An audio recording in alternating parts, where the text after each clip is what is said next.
Assalamualaikum warahmatullahi wabarakatuh. Salam sejahtera untuk kita semuanya. Kita akan melanjutkan materi teknik pengambilan keputusan terkait dengan pembahasan analytical hierarchy process atau analytic hierarchy process. Analytic hierarchy process atau yang biasa disebut dengan AHP dikembangkan oleh Profesor Thomas L. Saati sebelum datang ke Universitas Pittsburgh. Thomas L. Saati adalah seorang profesor di Wharton School, University of Pennsylvania selama 10 tahun. Sebelum itu, selama 7 tahun dia di Arms Control dan Badan Peluncuran di Departemen Luar Negeri Amerika Serikat. Sejarahnya seperti itu. Dia adalah seorang anggota National Academy of Engineers atau National Academy of Engineering dan melayani di Dewan Penasihat untuk Land Decision, sebuah perusahaan yang berbasis di analytic hierarchy process, begitu ya. Dia adalah arsitek dari teori keputusan atau yang dikenal dengan analytic hierarchy process. Nah, ini disebut juga dengan proses analytic network atau bisa juga disebut dengan ANP, analytic network process gitu. Dia telah menerbitkan banyak artikel dan lebih dari 12 buku tentang AHP itu sendiri atau ANP dan pengambilan keputusan dan cara kerja otak ya atau cara kerja analitiknya begitu. Nah, ini terkait dengan sejarah dari AHP itu sendiri atau analytic hierarchy process, salah satu teknik pengambilan keputusan yang cukup terkenal dan masyhur ya di kalangan akademisi untuk dapat membantu mengambil suatu keputusan dari beberapa alternatif yang ada gitu ya. Nah, AHP sendiri seperti yang dituliskan di sini dikembangkan oleh Prof. Thomas L. Saati gitu ya, dari Amerika Serikat.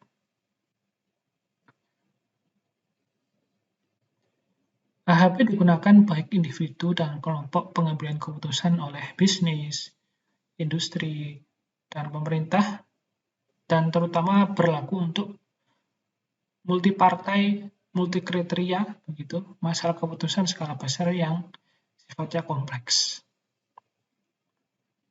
Dia telah berkonsultasi pada keputusan kunci untuk antara lain ya seperti halnya beberapa perusahaan-perusahaan seperti IBM, Ford, Badan Perlindungan Lingkungan, Departemen Energi dan juga Departemen Luar Negeri Amerika Serikat begitu ya. ANP ataupun AHP telah diterapkan untuk berbagai keputusan yang melibatkan manfaat, biaya, kesempatan, dan resiko ya, yang sangat berguna dalam memprediksi suatu hal. AHP ini digunakan untuk beberapa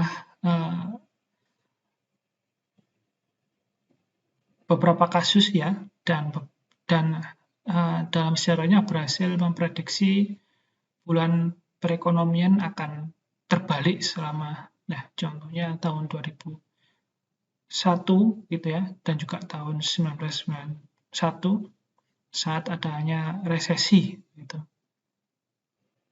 Lalu ada prinsip dasar AHP. Dalam metode AHP terdapat 4 prinsip penting yang harus dipahami, yaitu dekomposisi perbandingan, yaitu dekomposisi ya, kedua perbandingan berpasangan, lalu sintesis prioritas dan konsistensi logis yang ada. Ada 4 prinsip yang harus dipahami dalam penggunaan AHP itu sendiri. Oke, yang pertama adalah dekomposisi. Permasalahan multikriteria dalam HB disederhanakan dalam bentuk hierarki yang terdiri dari 4 komponen utama, yaitu tujuan dalam kita mengambil keputusan, lalu kriteria yang ada itu apa saja, dan juga alternatif pilihan yang ada nanti akan juga harus diketahui apa saja. Proses penyederhanaan ini bermanfaat untuk proses penyederhanaan dari permasalahan yang kompleks menjadi bentuk hierarki ini dinamakan dekomposisi gitu ya. Hierarki yang dimaksud dapat digambarkan sebagai berikut ini. Nah, jadi harus kita ketahui dulu tujuan kita mengambil suatu keputusan itu apa. Kita buat hierarkinya. Tujuannya adalah apa? Nah, lalu di dalam tujuan itu nantinya harus diketahui kriteria-kriteria yang ada. Nah, di sini digambarkan ada kriteria 1, kriteria kedua, dan kriteria ke N, gitu ya. Nah, di dalam kriteria ini terkadang juga ada subkriteria. Nah, subkriteria 1, subkriteria kedua, gitu ya. Nah, subkriteria ke N, dan seterusnya, gitu ya. Nah, sehingga saat kriteria diketahui, maka kita juga harus mengetahui alternatif yang ada.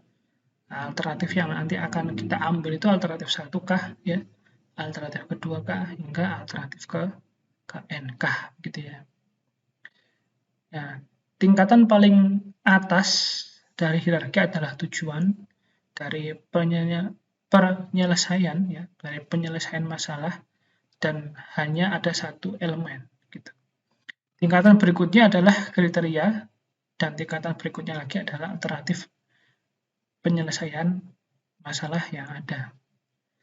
Inilah salah satu kelebihan dari metode AHP, yaitu dapat mewakili pemikiran alamiah manusia yang cenderung mengelompokkan elemen sistem ke dalam tingkatan-tingkatan, di mana masing-masing tingkatan berisi elemen yang setara, begitu ya. Jadi tujuan sendiri, begitu ya, lalu ada kriteria sendiri, atau ada juga bila dibutuhkan suatu subkriteria, ada subkriteria sendiri dan juga alternatif yang ada, gitu. Oke, selanjutnya ada perbandingan berpasangan. Ya. Ini dari AHP adalah melakukan perbandingan berpasangan menggunakan tabel skala perbandingan Saati. Nah, dari Prof. L. Saati tadi dia mengembangkan ini. Dan juga pada perbandingan berpasangannya dia juga menggunakan ini sebagai pendekatan AHP-nya, pendekatan pengambilan keputusannya, begitu.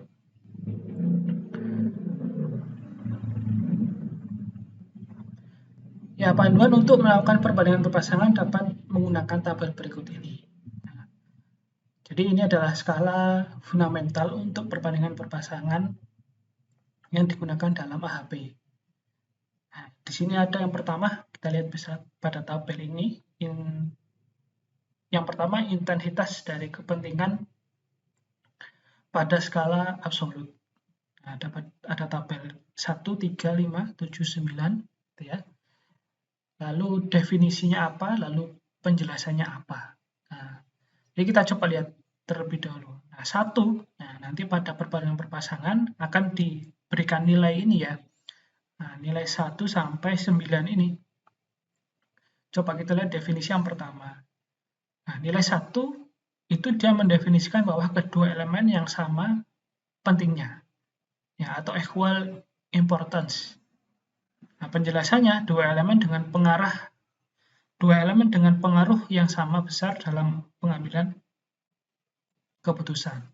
Nah, dalam perbandingan berpasangan nanti akan dibandingkan apakah kriteria 1 dengan kriteria 2. Nah, ini ya, sama nih ya, kriteria 1 dengan kriteria kedua. Nah, itu apakah nilainya 1 kah, 2 kah, 3 kah, dan seterusnya. Nah, sama hingga nanti perbandingan 1 dengan ketiga, gitu ya, semua ya. 2 dengan 3. Nanti dibandingkan semua antar kriteria yang ada. Nilainya seperti ini. Bisa kita beri nilai 1, 3, 5, 7, 9, dan juga bisa juga di antara ini ya, di antara 1 dan 3, di antara 5 dan 7, di antaranya kan ada 2, 4, 6, dan juga 8 ya. Gitu ya. Di mana nilai-nilai antara dua nilai perbandingan yang berdekatan, nilai ini diberikan bila ada dua kompromi di antara keduanya, seperti itu. Nah, definisinya dapat kita lihat di sini ya. Contoh seperti nomor 1 tadi, kalau kita beri nilai 1, nah kalau kita beri nilai 3, elemen yang satu sedikit lebih penting daripada elemen yang lainnya. Atau kita lihat langsung yang nomor 9. Nomor 9 artinya bahwa satu elemen mutlak penting daripada elemen lainnya. Ya, contoh, saya berikan nanti kriteria 1 kita bandingkan dengan kriteria 2. Nah, nilainya adalah 9, ya, artinya nilai 1 ini itu mutlak lebih penting daripada kriteria kedua. Nah, jadi seperti itu penilaiannya. Nanti akan ada contohnya.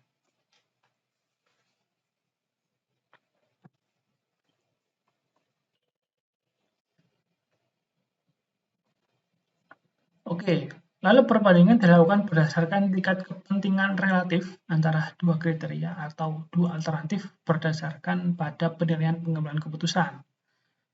Penilaian ini menggunakan skala angka yang menghasilkan matriks dalam bentuk matriks pairwise comparison, yaitu matriks perbandingan berpasangan memuat tingkat preferensi beberapa alternatif untuk tiap kriteria. Perbandingan berpasangan dalam bentuk matriks juga dikombinasi atau dikombinasikan akan menghasilkan sebuah prioritas yang ada.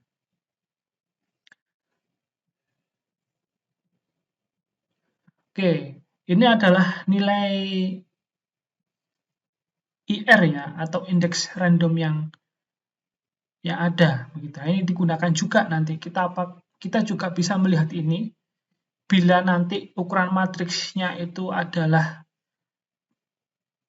1 begitu ya, nilai IR-nya, indeks randomnya adalah 0 dan juga seterusnya. Bila matriksnya adalah contoh 5 begitu ya, nilai IR-nya adalah 1,12. Nah, ini nanti digunakan juga sebagai kita mencari tahu tingkat konsistensi ya, kalau tidak salah nanti. Tingkat konsistensi dari perhitungan kita nantinya kita bisa gunakan nilai IR ini begitu.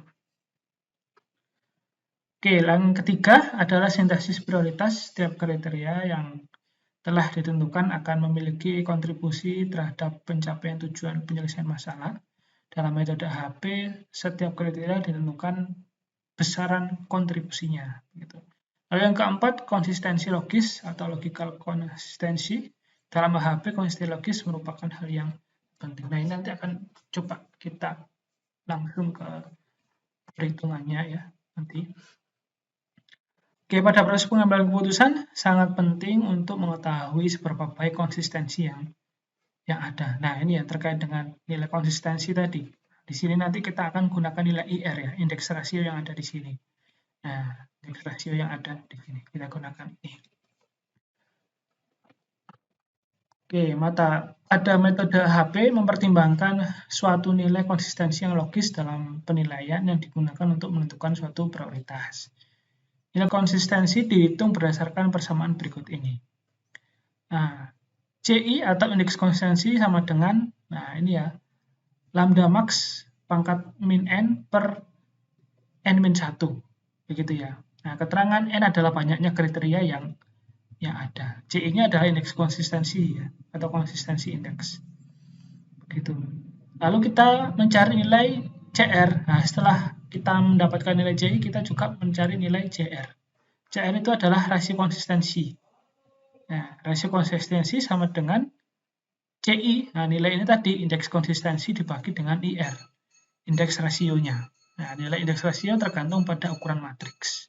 Nah, kita bisa menggunakan ini nantinya ya. Nah, rasio konsistensi yang dihasilkan harus kurang dari 10%, ya, harus kurang dari 10%. Jika nilai konsistensi melebihi 10%, ya, harus hati-hati. Jika nilai konsistensi melebihi 10%, maka data yang diberikan oleh pengambil keputusan harus diperbaiki lagi. Nah, dengan menggunakan HP, salah satu batasannya adalah ini, begitu ya.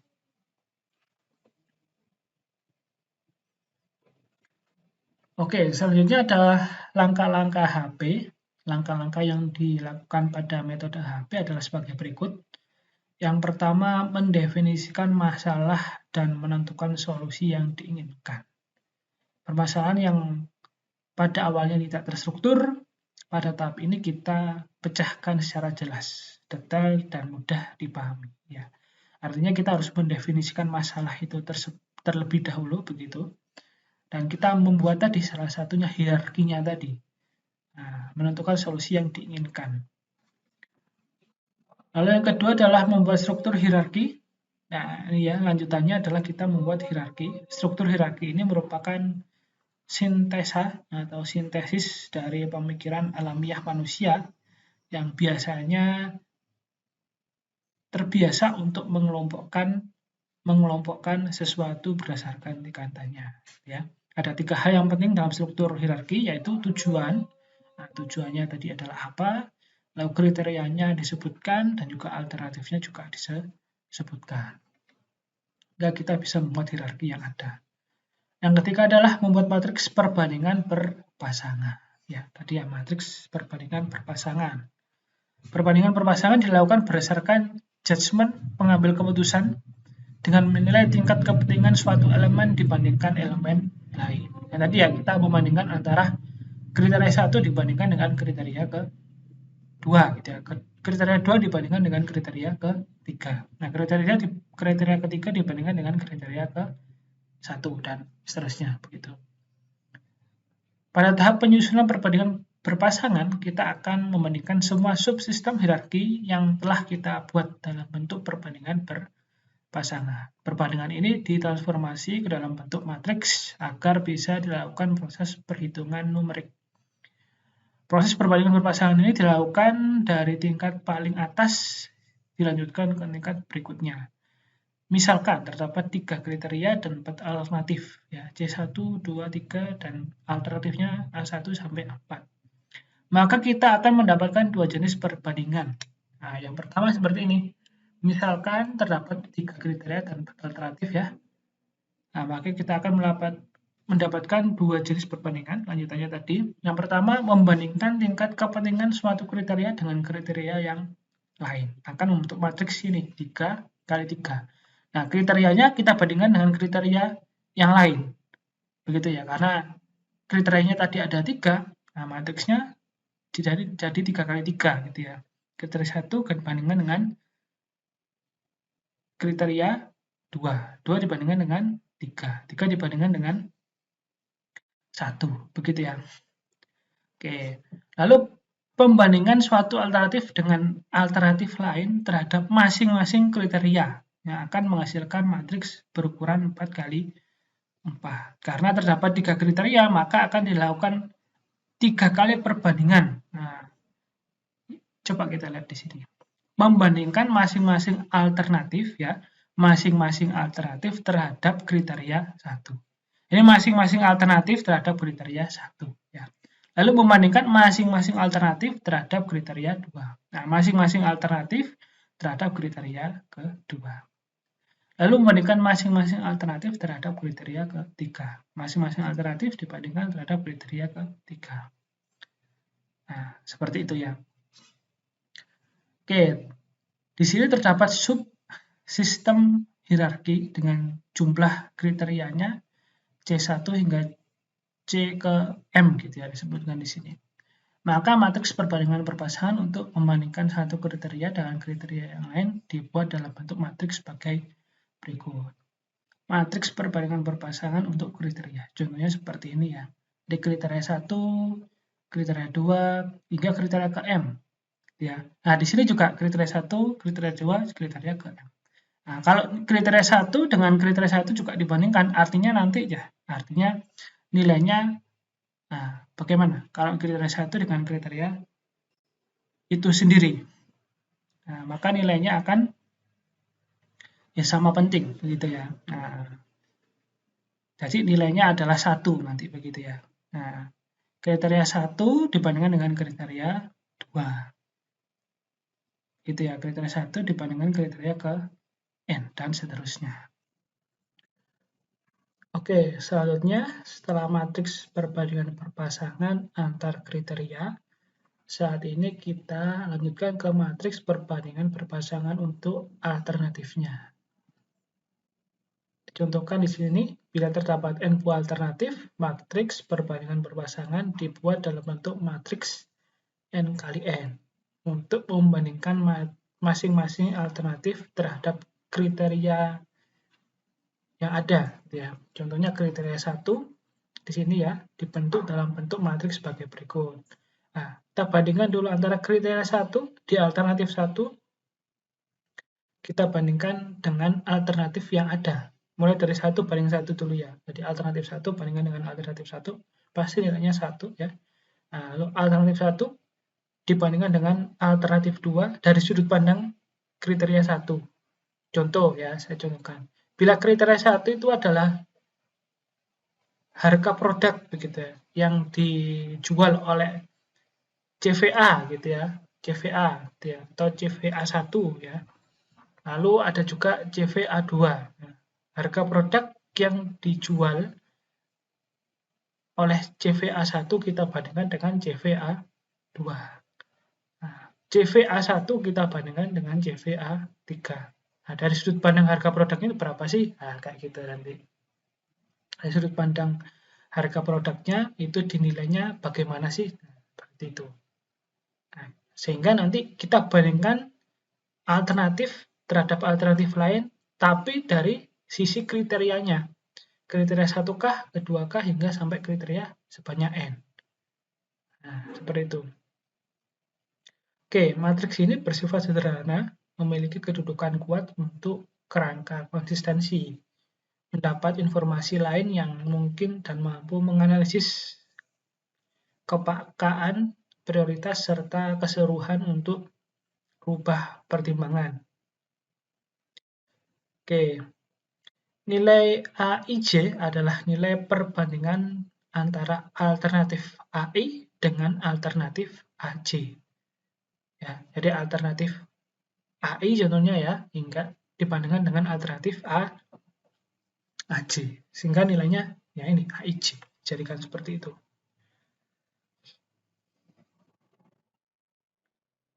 Oke, lalu seberapa jauh tingkat kepentingan AI dibandingkan dengan AC, atau seberapa besar kontribusi AI terhadap kriteria C dibandingkan dengan alternatif AC gitu ya, atau seberapa jauh dominasi AI dibandingkan dengan AC, atau seberapa banyak sifat kriteria C terhadap pada AI dibandingkan dengan AC. Jadi perbandingannya bisa ke arah ini ya, jadi ini yang di poin-poin seperti ini. Nah, jadi bila diketahui nilai AIJ atau nilai yang ada di sini ya, ada di A11, A12, A22, itu nilai AIJ ya kalau di sini sebutnya. Maka secara teoritis, nah bila nilai AI-nya, AIJ-nya adalah 1 begitu. Saya jadikan dari sini gitu loh. Bila nilai AIJ-nya adalah 1 begitu ya. Nah, maka nilai JI atau kebalikannya adalah sebaliknya. Begitu. Atau gini, paling mudah. Contoh, saya contohkan, bila kita bandingkan antara A1 dengan A2. Ternyata diberi nilai adalah 3, begitu ya. Contohnya di sini adalah nilainya 3. Saya contohkan. A1 bandingkan dengan A2, atau alternatif 1 dibandingkan dengan alternatif 2. Ternyata di sini diberi nilai 3. Nah, nanti sebaliknya, di sini ya. Nah, sebaliknya, bila nilai AJI. Nah, AJI begitu. Nah, contoh 1 2 begitu ya. Bila sebaliknya, bila 2 dibandingkan dengan 1 adalah kebalikannya otomatis. Jadi 1/3. Nah, jadi seperti itu ya. Bila AI-nya bila A1 bandingkan dengan A2 adalah nilainya 3. Dan juga sebaliknya, bila A2 dibandingkan dengan A1. Nah, A1 2 saja 3, kalau A2 1 kebalikannya, 1/3. Nah, jadi arahnya ke sana ini ya.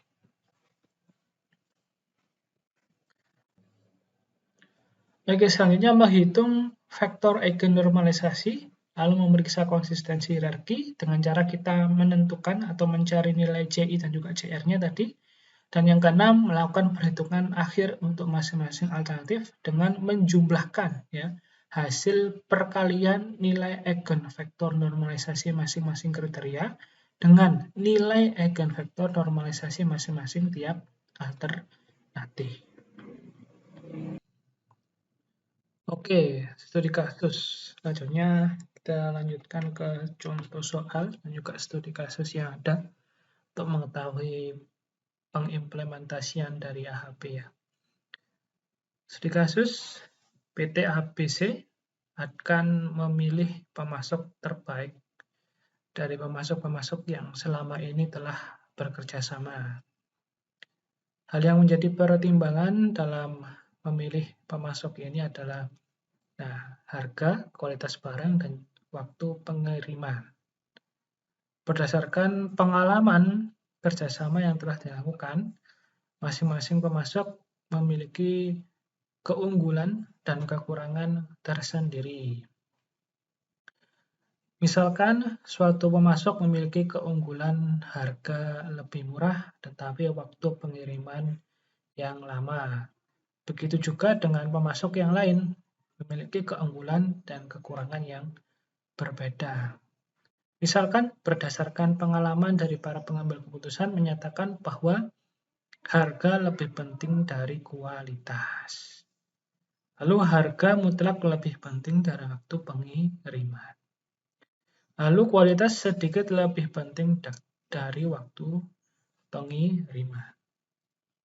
Nah, dari studi kasus ini kita bisa tahu ada beberapa hal yang menjadi kriteria ya. Kriterianya diantaranya adalah harga, lalu yang kedua kualitas barang, dan yang ketiga adalah waktu pengiriman. Nah, lalu ada juga yang bisa kita ketahui. Nah, misalkan berdasarkan pengalaman dari para pengambil keputusan menyatakan, yang seperti ini nanti akan bisa menjadi dasar untuk penilaian. Ya, contohnya harga lebih penting dari kualitas. Sehingga pada saat kita membandingkan antara kriteria harga dan juga kriteria kualitas, pasti si harga akan didapatkan poin yang lebih tinggi dari tabel skala SATI tadi ya. Harga lebih penting karena di sini harganya lebih penting dan juga seterusnya begitu. Oke, penyelesaian. Kita akan menggunakan langkah-langkah pada AHP yang diuraikan di bawah ini. Yang pertama, kita mendefinisikan masalah dan memilih metode AHP untuk menyelesaikan permasalahan di atas. Pada tahap ini, kita akan menentukan tujuan kriteria alternatif yang ada sebagai berikut. Yang pertama adalah tujuannya, ya, karena studi kasusnya tadi dijabarkan seperti ini, tujuannya adalah memilih pemasok terbaik. Nah, atau kita akan memilih supplier terbaik, begitu ya. Kriteria yang ada adalah harga, kualitas, dan juga waktu pengiriman. Nah, lalu ada beberapa alternatif. Nah, alternatif yang ada diantaranya adalah CV sejahtera, CV mandiri, CV amanah, dan juga CV bersama. Nah, diketahui alternatifnya ada 4 ini ya. Oke, langkah kedua yaitu membuat struktur hierarkinya. Nah, kita buat struktur hierarkinya, tujuannya adalah memilih pemasok, lalu kriterianya ada kriteria harga, kriteria kualitas, kriteria waktu pengiriman. Lalu alternatifnya ada alternatif 1 CV sejahtera, alternatif 2 CV mandiri, alternatif ketiga adalah CV amanah, dan juga alternatif keempat CV bersama, begitu. Nah, setelah langkah kedua selesai, kita lanjut ke langkah ketiga, yaitu membuat matriks perbandingan berpasangan. Dalam kasus ini, kita memilih 3 buah kriteria, yaitu kriteria harga. Kita memiliki 3 kriteria yang sudah kita ketahui. Kriteria harga, kualitas, waktu pengiriman. Dan 4 buah alternatif, CV sejahtera, CV mandiri, CV amanah, dan juga CV bersama. Seperti telah diuraikan pada bab ataupun slide sebelumnya, langkah-langkah dalam AHP kita akan melakukan 4 kali perbandingan berpasangan. sebagai berikut. Yang pertama, perbandingan antar kriteria yang akan membentuk matriks 3x3. Ya, karena kriterianya ada 3 ya. Ada kriteria harga, kualitas, waktu pengiriman. Lalu yang kedua, perbandingan masing-masing alternatif terhadap kriteria harga, ya, kriteria harga yang akan membentuk matriks 4x4. Jadi alternatif yang ada kita bandingkan dengan, kita lihat dari sudut pandang harganya. Nah, kita bandingkan. Ya. Lalu perbandingan masing-masing alternatif terhadap kriteria kualitas yang akan membentuk matriks 4x4. Ya, karena alternatifnya ada 4, kita lihat dari sudut pandang alternatif kualitas. Ya. Lalu perbandingan masing-masing alternatif terhadap kriteria waktu pengiriman yang akan membentuk matriks 4x4. Sama ya, kita akan bandingkan tiap alternatifnya, tapi dari sudut pandang alternatif. Nah, sehingga nanti akan ada 4 perbandingan berpasangan, gitu ya. Mulai dari kriteria itu sendiri hingga semua alternatif terhadap kriteria yang ada. Oke. Pada masing-masing perbandingan berpasangan, kita akan menghitung faktor eigen normalisasi dan memeriksa konsistensi hierarki. Nah, perhitungan untuk perbandingan antar kriteria. Nilai pada matriks perbandingan berpasangan ini didasarkan pada penilaian pengambil keputusan. Nah, berdasarkan asumsi, pada contoh kasus ini, diketahui bahwa harga lebih penting dari kualitas. Lalu harga mutlak lebih penting dari waktu pengiriman. Lalu kualitas sedikit lebih penting dari waktu pengiriman. Nah, dari dasar ini kita bisa membandingkan nanti antara kriterianya.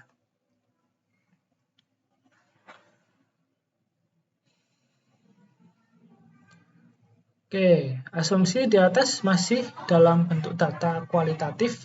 Kita akan mengubah data kualitatif tersebut ke dalam bentuk kuantitatif dengan menggunakan tabel sebelumnya tadi ya, tabel yang kita skala fundamental ya, tentang skala fundamental untuk perbandingan berpasangan atau skala Saatinya tadi. Nah, kita lihat yang pertama, kriteria harga lebih penting daripada kriteria kualitas, ya berarti perbandingan antara kriteria harga dan kriteria kualitas adalah 5. Nah, ini dilihat dari sini ya, coba saya back lagi. Kita bisa gunakan dasar tabel ini. Nah, ini ya, skala fundamental untuk perbandingan berpasangan. 1, 3, 5, 7, 9. 5 elemen yang satu lebih penting daripada yang lainnya. Ini seperti itu. Saya balik lagi. Nah, sehingga bisa kita pilih nilai 5. Ya, berdasarkan dari penilaian si pengambil keputusannya gitu ya. Lalu kriteria harga mutlak lebih penting daripada kriteria waktu pengiriman, yang berarti perbandingan antara kriteria harga dan kriteria waktu pengiriman adalah 7. Gitu ya.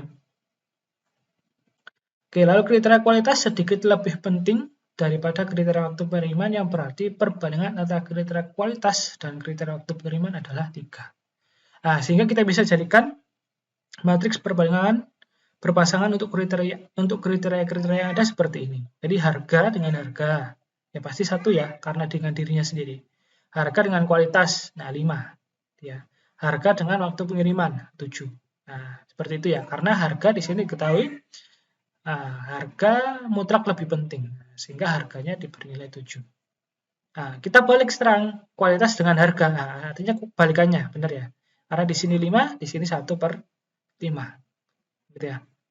Di inverse ya, kebalikan. Lalu kualitas dengan kualitas diri sendiri 1, kualitas dengan waktu pengiriman. Nah, di sini diketahui tadi kriteria kualitas sedikit lebih penting dari kriteria waktu pengiriman, sehingga kualitas nilainya bila dibandingkan dengan waktu pengiriman nilainya 3. Kita tuliskan di sini 3. Lalu waktu pengiriman dengan harga, kebalikannya dari sini ya. Waktu pengiriman dengan harga, bila harga dengan waktu pengiriman adalah 7, bila kita balik, ya kita inverskan waktu pengiriman dengan harga. Jadi 1/7. Dan juga sama, waktu pengiriman dengan kualitas 1/3. 3, di sini 1/3. Begitu. Waktu pengiriman dengan dirinya sendiri, ya nilainya 1. Oke, sehingga kita bisa buat seperti ini, ya. ya ini ya apa namanya hasilnya begitu. Jadi harga 157, di sini kualitas karena 1/5 ya, adalah 0,2 begitu. Nah, lalu di sini waktu pengiriman dengan harga 1/7 adalah 0,14 dan seterusnya dan seterusnya. Itu ya. Sehingga nah ini total ya. Ini total saja ini. Oke, kita lanjut. Oke, setelah itu kita lanjutkan menghitung faktor eigenormalisasi.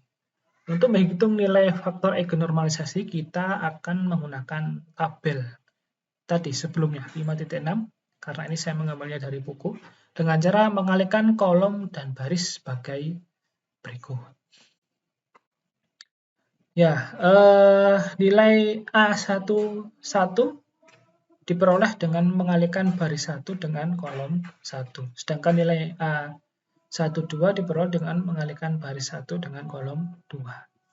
Demikian juga dengan nilai matriks yang lain diperoleh dengan cara yang sama. Nah, coba kita lihat satu ya. 1 kali 1 ditambah 5 kali 0,2 ditambah 7 kali 0,14. Nah, ini dari sini.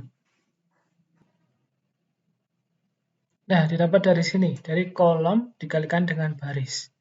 Jadi 1 kali 1 itu sendiri, ya. Terus 5 dikali 0,2. 7 dikali 0,14. Nah, lanjut lagi. 1 dikali dengan 5, ya. 5 dikali dengan 1, ya. Lalu 7 dikali 0,33. Nah, seterusnya dikali seperti itu, baris dikali dengan kolom. Sehingga seperti ini tadi. Nah, 1 kali 1, 5 kali 0,2, 7 kali 0,14. Nah, yang A12 tadi ya, 1 kali 5, 5 kali 1, 7 kali 0,33. Nah, 1, 3 ya, 1 kali 7, 5 kali 3, 7 kali 1. Nah, kita lihat kalau yang A21, 0,2 dikali 1, 1 kali 0,2, 3 dikali 0,14. Jadi dari sini. Nah, baris kedua dikalikan kolom ke 1. Jadi A21 ya. Jadi 0,2 dikali dengan 1. Nah, 0,2 dikali dengan dia sendiri 0,2. Sorry. 0,2 dikali dengan 1 ya. Lalu 1 dikali dengan 0,2. Lalu 3 dikali 0,14 gitu ya. Nah, coba lihat yang A21. 0,2 dikali 1, 1 dikali 0,2, 3 dikali 0,14 dan seterusnya gitu ya. Nah, sehingga kita bisa dapatkan nilai ini. Nah, kita dapatkan nilai ini, kita bisa bikin tabel di sini gitu ya. Digunakan untuk mencari nilai faktor eigenormalisasi. Nah, ya 2,98 ya. A11, A12-nya 12,31. A12, A13-nya 29. A21-nya 0,81 dan seterusnya begitu ya. Nah, selanjutnya kita akan menjumlahkan nilai pada baris lalu menjumlahkan hasil penjumlahan secara keseluruhan. Jadi baris 1 ya, baris 1, baris 2, baris 3. Coba baris 1 yang ada satunya ya 11, 12, 13. Hasilnya 2,98 ditambah dengan 12,31 ditambah dengan 29. Hasilnya adalah 44,29. Baris 2 sama, baris 3 sama, dan juga total. Kita juga bisa cari total. Hasilnya adalah 60,18. Nah, lalu kita bisa plotkan di sini ya. Nah, seperti ini. Nah, setelah itu kita lanjutkan mencari nilai eigenfaktor normalisasi dihasilkan dengan membagi nilai penjumlahan masing-masing baris dengan total keseluruhan. Nah, jadi total barisnya tadi kita bagi dengan total keseluruhannya. Jadi seperti ini ya, baris 1 44,29 dibagi dengan 60,18. Nah, itu eigenvektor 1, eigenvektor 2 dan juga eigenvektor 3. Hasilnya kita bisa plotkan di sini. Nah, 0,7 0,036, 0,186, 0,078. Ini merupakan eigenvektor normalisasinya. Oke, setelah eigenvektor normalisasi diketahui, kita lanjut ke langkah yang kelima, yaitu menghitung rasio konsistensi, atau nilai konsistensi indeks, ya, dan juga konsistensi rasio. Coba kita lihat di sini. Rasio konsistensi ini digunakan untuk mengetahui tingkat konsistensi penilaian perbandingan kriteria. Persamaan yang digunakan untuk menghitung rasio konsistensi adalah persamaan ya di slide sebelumnya ya, 5.1 juga 5.2.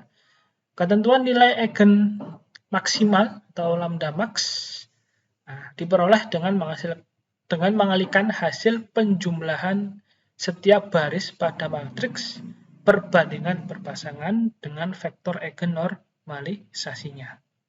Coba kita lihat di sini. Lambda max sama dengan 1,34 dikali dengan 0,736. Dari mana Pak? Nah, dari sini.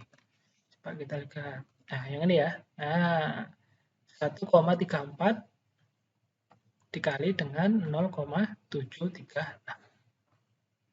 Ya, karena ini kriteria harga. Nah, karena tiap kriterianya ya. Lalu 6,33 dikali dengan 0,186.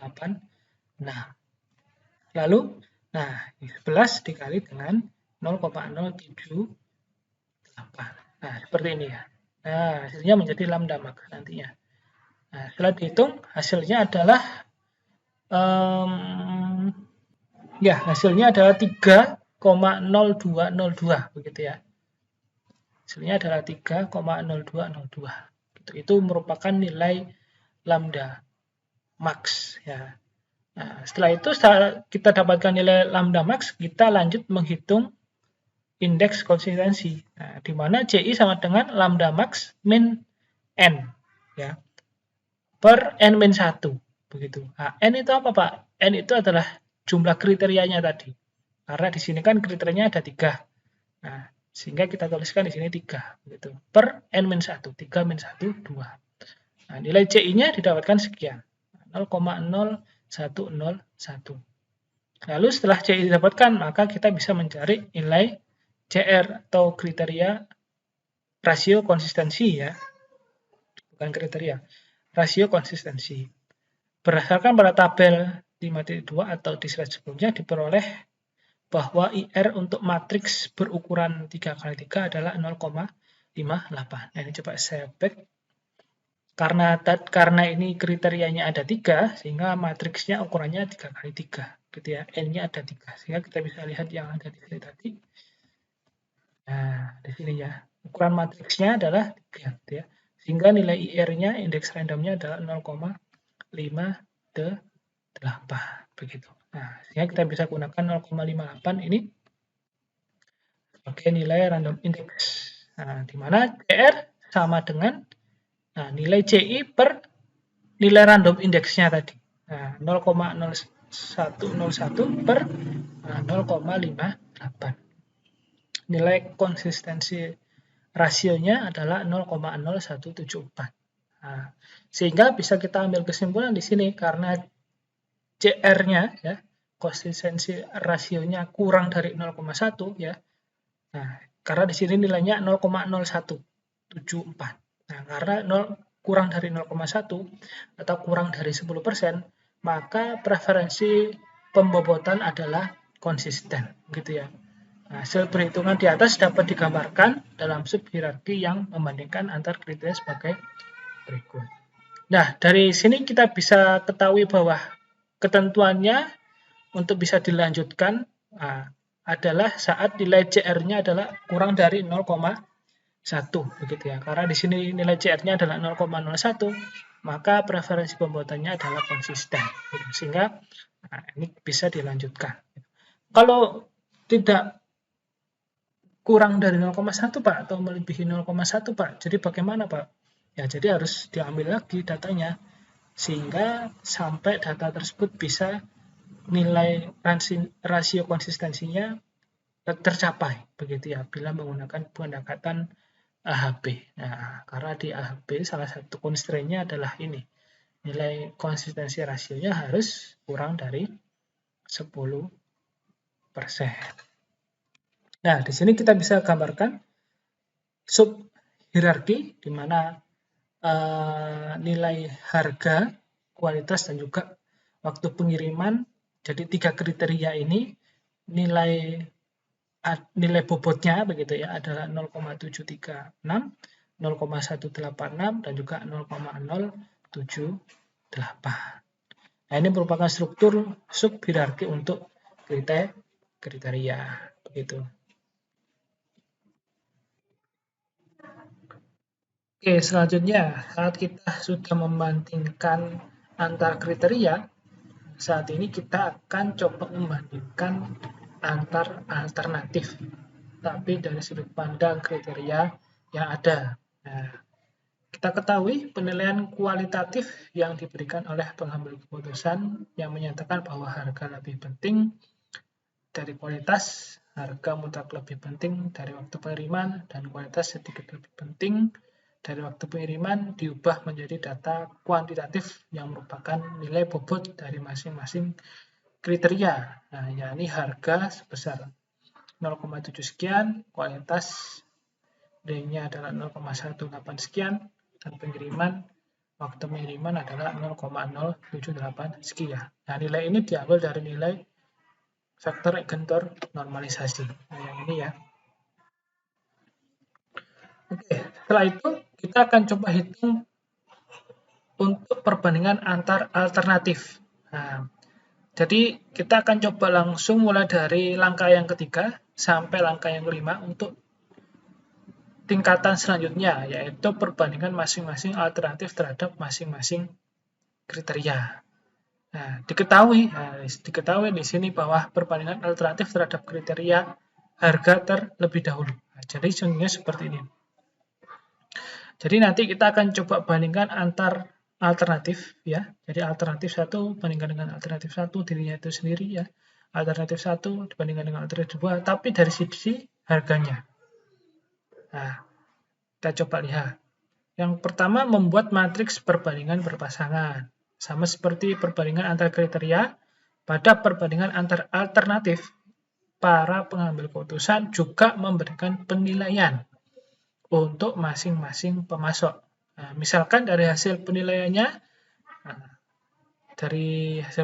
kurang lebih seperti ini. Harga, ya karena kita mulai dari kriteria harga pada alternatif di CV Sejahtera sedikit lebih mahal daripada CV Mandiri. Nah, jadi CV Sejahtera kita bandingkan dengan CV Mandiri. Nah, ternyata dari sini kita bisa ketahui bahwa CV Sejahtera sedikit lebih mahal. Akhirnya kita bisa beri nilai di sini 3 gitu ya. Nah, lalu CV Sejahtera lebih mahal dari CV Amanah. Nah, lalu kita bisa kuantitatifkan, kita bisa beri nilai 5. CV Sejahtera lebih mahal daripada CV Amanah. Nah, begitu ya. Dan seterusnya, dan seterusnya. Jadi, kita bisa dapatkan nilai kurang lebih seperti ini dari hasil penilaian. Nah, kita bisa plotkan dalam matriks ini. 1, 3, 5, begitu. 7, dan juga 3. Nah, begitu ya. Lalu kebalikannya kita bisa inverskan. Nah, kita inverskan seperti halnya di antar kriteria tadi ya. Lalu kita bisa langsung nilai gitu, kurang lebih nilainya sekian, 0,33, 0,2, 0,2 dan seterusnya gitu ya. Nah, jangan lupa ini kita jumlahkan tiap alternatifnya. Ini kita gunakan sebagai perhitungan nanti di perhitungan eigenvektor normalisasi gitu. Oke, singkat cerita kita dapatkan nilai ini ya, nilai dari perbandingan antar alternatif dari kriteria harga begitu. Nah, selanjutnya langkah keduanya adalah menghitung faktor eigennormalisasinya. Nah, perhitungan ini dilakukan sama seperti pada proses perhitungan faktor eigennormalisasi untuk membandingkan antar kriteria di slide sebelumnya. Nah, pada tahap ini pada proses menghitung nilai faktor eigennormalisasi kita lakukan dengan cara mengalihkan kolom dan baris dengan mengacu pada ya slide sebelumnya begitu ya. Kita coba lihat satu-satu ya. Jadi baris 1 kalikan dengan kolom 1 gitu ya. 1 kali 1 plus 3 kali 0,3 plus 5 kali 0,2 dari sini. Ya, 1 kali 1 begitu plus 3 kali 0,33 plus 5 dikali 0,2 plus 5 dikali 0,2 gitu ya. Nah, jadi seperti ini. Dan seterusnya hingga sampai A44. Jadi 0,2 dikali 5 plus 0,14 kali 7 plus 0,33 kali 3 plus 0,1 plus 1 kali 1. Nah, dari ini. Nah, kita coba lihat. Nah, 0,2 dikali dengan 5 plus 0,14 dikali dengan 7 plus 0,33 dikali dengan 3 gitu ya, plus 1 dikali dengan 1. Jadi seperti ini sampai A4.4. Lalu selanjutnya kita jumlahkan nilai pada tiap baris ya, menjumlahkan hasil penjumlahan secara keseluruhan. Tiap barisnya kita jumlahkan. Nah, 3 kali 3,99 plus 8,35 plus 20,63 plus 46 gitu ya. Jadi itu baris 1 ya. Enggak semua sampai 4 baris. Nah, lalu kita totalkan 78,99 plus 41,22 plus 16,08 plus 7,55. Hasilnya adalah 143,85. Nah, lalu kita bisa mencari nilai eigenfaktor normalisasi. Dihasilkan dengan membagi nilai penjumlahan masing-masing baris dengan total keseluruhan. Nah, dari sini ya, 78,99 dibagi dengan 143,8. Itu baris 1. Sama dengan baris 2, baris 3, dan juga baris ke-4. Oke, setelah itu kita dapat melanjutkan untuk menghitung rasio konsistensi. Ya, sebelumnya ini ya, jadi ini adalah rekapan dari eigenfaktor normalisasi untuk kriteria harga, begitu ya, dari hasil ini direkap menjadi ini, begitu. Setelah ini didapatkan, kita bisa melanjutkan pencarian menghitung rasio konsistensi. Nah, itu sama dengan saat kita mencari atau pada saat kita membandingkan antar kriteria. Nah, untuk antar alternatif ini kita sama, jadi mencari dulu nilai eigen maksima atau lambda max. Nah, lambda max didapatkan dari sini. Nah, diperoleh dengan mengalihkan hasil penjumlahan setiap baris pada matriks perbandingan pasangan dengan vektor eigen normalisasinya. Jadi lambda max sama dengan 1,73 dikali dengan 0,549. Nah, jadi vektor eigen normalisasinya kan ini. Ya, jadi 0,54, 0,287, nah 1,73, 4,47, nah itu dari sini. Nah, ini ya penjumlahan ini tadi ya. 1,73, 4,47, 9,33, 16 dikali dengan vektor eigen normalisasinya. Dikali dengan ini. Gitu ya. Nah, kayak ini ya. Nah, didapatkanlah nilai bahwa nilai lambda max-nya adalah 4,1139. Nah, lalu kita bisa mencari nilai konsistensi indeks atau indeks konsistensi. JI sama dengan lambda max min N. Nah, N-nya ini karena alternatifnya ada 4. Gitu ya. N-nya adalah 4. 1, 2, 3, 4. CV sejahtera, CV mandiri, CV amanah, dan juga CV bersama. Nah, kalau sebelumnya karena sebelumnya adalah kriteria, karena kriterianya 3, berarti N-nya 3. Nah, kali ini N-nya adalah 4. Nah, CV-nya ada 4. Karena kita saat ini berada di posisi perbandingan atau membandingkan antar alternatif. Nah, alternatifnya ada 4. Gitu ya. Jadi 4,1139 min 4 per N-1. Jadi 4 min 1 adalah 3. Sehingga hasilnya adalah CI-nya 0,038. Sama CR-nya sama dengan CI per nilai dari N-nya. Nah, karena nilai N-nya 4, saat kita bisa melihat di tabel ini, N-nya 4 adalah 0,90 nilai IR-nya ya, atau indeks randomnya adalah 0,90. Oke.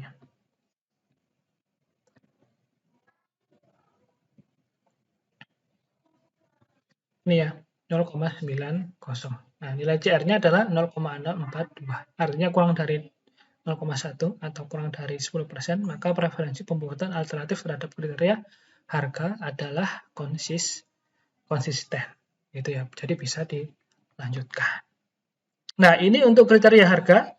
Langsung untuk kriteria kualitas sama kurang lebih langkah-langkahnya, mulai dari langkah pertama, kedua menghitung faktor eigennormalisasi, ketiga menghitung rasio konsistensi.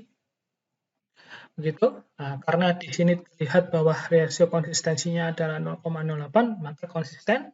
Karena dia kurang dari 0,1, maka lanjut ke kriteria waktu pengiriman. Nah, kriteria waktu pengiriman juga sama. Pertama, kita membuat matriks perbandingan perpasangannya, menghitung eigenfaktor normalisasi kriteria, waktu pengiriman, nah, lalu menghitung rasio konsistensi yang ada. Nah, di sini nilai CR-nya, konsistensi rasionya adalah kurang dari 0,1, sehingga masih dibilang konsisten.